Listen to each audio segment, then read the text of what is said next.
ఇది మెయిల్ అండి. నేను మెయిల్‌లో ఇలా పంపిస్తాను కదా! సో, ఇది ఏంటంటే ఆల్ ఫార్మాట్స్ ఉంది కదా! మనం ఓన్లీ బిగ్గే ఓపెన్ చేయాలి. ఇందులో బిగ్ ఇది జేఈఎఫ్ చేయొద్దు. బిగ్ డిఎస్టీ మాత్రమే చేయాలి. స్మాల్ డిఎస్టీ చేయొద్దు.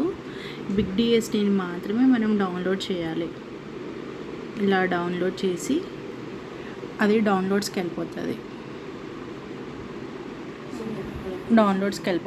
సో మళ్ళీ డౌన్లోడ్స్లో చెక్ చేసుకోవాలి. మనం ల్యాప్టాప్లో చేస్తున్నా నేను.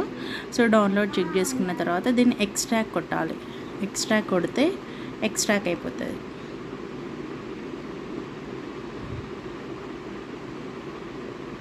చూడండి, యాంగిల్ 1081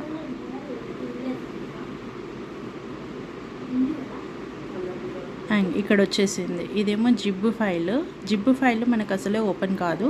ఇది యాంగిల్ 1081. సో దీన్ని ఓపెన్ చేశాను. చూడండి, ఇది ఓపెన్ చేసా. ఇది ఫస్ట్ పిక్. చూడండి, ఇక్కడ డిజైన్ కూడా కనిపిస్తుంది నాకు, ఎందుకంటే నాకు సాఫ్ట్వేర్ ఉంది కాబట్టి డిజైన్ కూడా కనిపిస్తుంది. ఇవన్నీ ఓపెన్ అయిపోతాయి. జిబ్బులో ఉంటే మనకు కావు.